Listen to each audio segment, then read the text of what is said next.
Welcome guys. आज आपण बनवतो आहे आलूची भाजी, बटाट्याची भाजी. त्याच्यासाठी मी बटाटे उकडायला ठेवलेले आहेत आणि आपण काही वाटण करून घेऊया, ज्यामध्ये मी लसूण, अद्रक आणि हिरवी मिरची आणि थोडीशी कोथिंबीर ॲड केलेली आहे. याचं बारीक वाटण करून घ्यायचं आहे. बटाट्याची भाजी बऱ्याच जणांची खूप फेवरेट असते आणि आपल्या रेसिपी फार इझी आहेत, तर तुम्ही पूर्ण रेसिपी बघत जा. आता तेल गरम झाल्यानंतर मी मोहरी आणि जिरा टाकलेला आहे. ते चांगलं तडतडल्यानंतर त्याच्यामध्ये आता आपण कढीपत्ता टाकूया.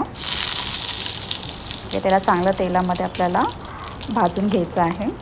आता त्याच्यानंतर आपण जे वाटण केलं होतं तर ते वाटण याच्यामध्ये आपण ॲड करूया आणि याला तेलामध्ये चांगलं भाजूया. त्याच्यानंतर थोडासा कांदा याच्यामध्ये मी ॲड करते. कांद्याला हलकासा ब्राऊन कलर येईपर्यंत आपल्याला भाजायचं आहे.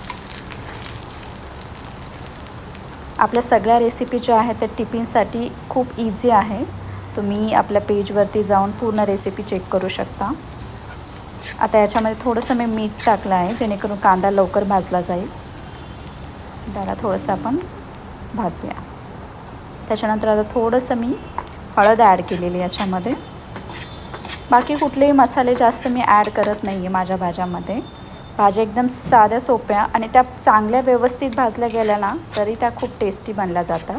आता थोडासा मी जिरा याच्यामध्ये टाकला होता. आता त्यानंतर आपण काप करून घेतले तसे उकडलेल्या बटाट्याचे, तर ते याच्यामध्ये आपल्याला ॲड करायचं आहे. आता याला चांगलं आपल्याला मिक्स करून घ्यायचं आहे.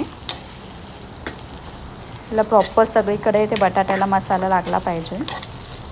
हे अशा पद्धतीनं मिक्स झालेलं आहे आणि आता याला थोडंसं आपल्याला प्लेट झाकून ठेवायचं आहे वाफवण्यासाठी.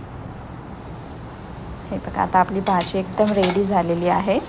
ही अशा पद्धतीनं दिसते. खायला खूप टेस्टी लागते. आपण डोशासोबत खाऊ शकता किंवा पुरणाचा जेव्हा बेत असतो तेव्हाही बटाट्याची भाजी बऱ्याच ठिकाणी खाल्ली जाते. आता याच्यावर थोडंसं आपण कोथिंबीर टाकूया. ओके, आता ही एकदम रेडी झालेली आहे भाजी. आपले पूर्ण व्हिडिओ तुम्ही नक्की बघत जा. रेसिपी आवडली असेल तर सबस्क्राईब करा, लाईक करा, कमेंट करा आणि शेअरसुद्धा करा. आणि thank you so much. Enjoy it.